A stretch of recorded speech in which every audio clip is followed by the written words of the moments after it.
we are seeing a clear improvement in the capital's hydrocarbon supply. Almost all service stations are stocked, which is reducing the long queues. This gradual improvement reassures users and demonstrates the ongoing efforts to refuel. One of our reporting teams led by Maimouna Guindo visited several service stations in the capital. Next, an image that has become rare in recent days.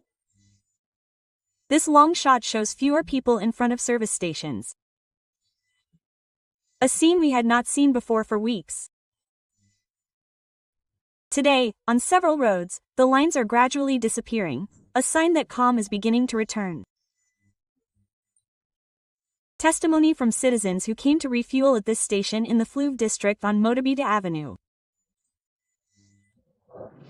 Today, there are no families who are piled on top of each other, fighting war. Really worried about not seeing that today and then to come quietly in safety, in peace, fill up and go to work. I am really moved, I am really overwhelmed today. When I came, I see that there are not enough lines. Well, I was surprised, that's why I stopped to take mine quietly. I didn't have to wait long. I arrived at 8 a.m. and my bike was served at 9 a.m. The situation is starting to improve and I hope that very soon this story of rank will be a thing of the past. We are making efforts to ensure that customers are satisfied, especially in terms of organization. As you can see, there is no longer any wire. We are doing everything we can to ensure that customers are satisfied with the quantity. At this other service station in Hamdale, opposite La Massy, we have the same observation. Users are arriving intermittently. Sales operations are proceeding normally without crowds or disruptions, a sign that the government's announcements are taking shape.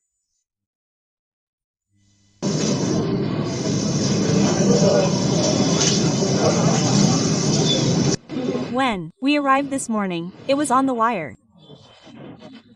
It wasn't as far away, 5 to 2 minutes as it takes. And I was able to get my fuel very easily, and I thank the authorities for that. There was no wire there, which surprised me. I thank the authorities for the initiatives they have taken now. Before, it was too busy, but now it's perfect, great, impeccable. Our journey took us to a third service station, which was refueled very early this morning. Everyone is getting fuel without any difficulty. We are far from the first weeks of the fuel crisis. I have just been served this email for barely 11 minutes. So I think things are starting to go well, inshallah. Despite some attempts to dramatize the crisis, the realities observed on the ground remain different.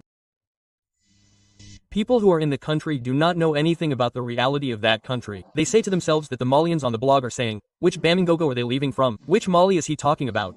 Quote, we are fine here, everyone has had their fuel. I myself have just come, I don't even have 10 minutes, I fill up and then I leave like that.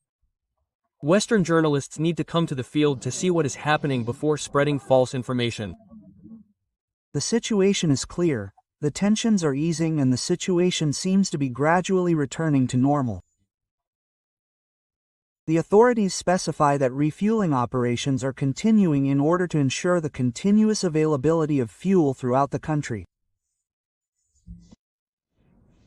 As you know, Mali is the victim of a media conspiracy orchestrated by Western media outlets aimed at denigrating it and tarnishing its reputation as one of the world's great nations. Fortunately, this plot has been exposed. Malians support their authorities while affirming their patriotism because this is the only country they have. In Tombouctou, the population remains confident in the authorities. Report by Najim Baba Sissi in Koulibaly. For some time now, our country Mali has been targeted by international media outlets in an attempt to discredit it through unfounded and irrational information. But that is without counting on the resilience and analytical skills of Malians who have experienced and survived several cases of manipulation by these people. As they think, Mali is not like that. I live in Tombouctou and I live in complete peace and security and I don't worry about anything. We eat well, we drink well, We go about our daily activities, we sleep well because we are well protected by our women, and everything that is said in the media is false and completely false. Today, I think they have understood that these media do not have the right information. They publish information that is not at all true. If Mali is threatened or Bamako is threatened, I think that Bamako or Malians are ready to say so compared to them who are not even in Africa, and that these are media that are simply there to lead the country to the abyss. Baba Mouli is president of the Forum of Civil Society Organizations of Tombouctou. He has a fresh memory of the beginning of the media hostilities launched against Mali. Remember that at the very beginning, when Malians did not know that the expansion of would reach this scale, and with the kidnapping of the French, I don't know if Pierre Camat, or something like that, vermin. Sarkozy's current Minister of the Interior had said that, had put Mali on the red line by prohibiting the French from coming to the north of Mali. That's when the media squabble against Mali began. And you see, we are still living with the consequences because we are fighting for the return of tourism. Our problems with tourists started here. Since this conspiracy, the French and tourists had stopped visiting the north.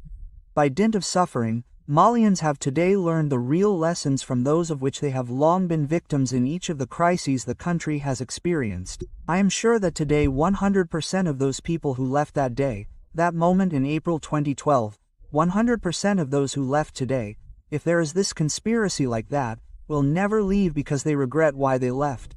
They have seen everything they have seen along the way, and you know that they have even discovered that it was lies. So no one will leave again.